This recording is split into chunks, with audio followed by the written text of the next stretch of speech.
Welcome to the Bridges Excel Learning Series, where we take your Excel skills to the next level.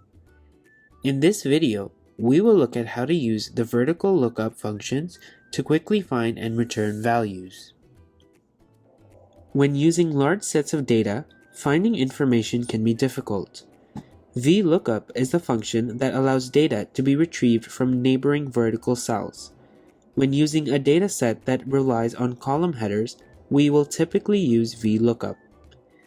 VLOOKUP is made up of four functions: the lookup value, which is the initial cell being referenced, the table array, which is the source of the data, the column index number, which is the index number of the column or row that we want to be outputted, and the range lookup, which determines if a range of values is used for an approximate match with true or an exact match with false.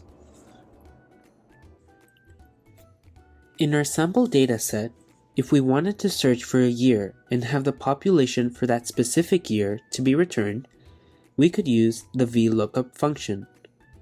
We start the function in a separate cell where we would like the population to be output. For our purposes, the lookup value will be chosen as the cell where we have input the year we are interested in. The table array will be the source data table starting from the column or row that the lookup value references, which means the year column. This is done because the column index number counts from this cell, meaning we enter 4 for this part of the function as it is the fourth column within our selected range. Finally, we must choose between entering true or false for the range lookup. Using true will determine if a range of values is used for an approximate match, whereas false will use an exact match.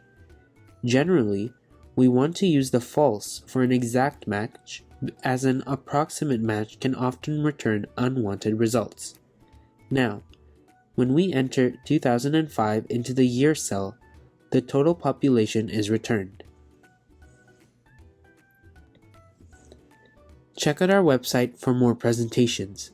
You can also download the Excel sheet from our website to practice the functions yourself.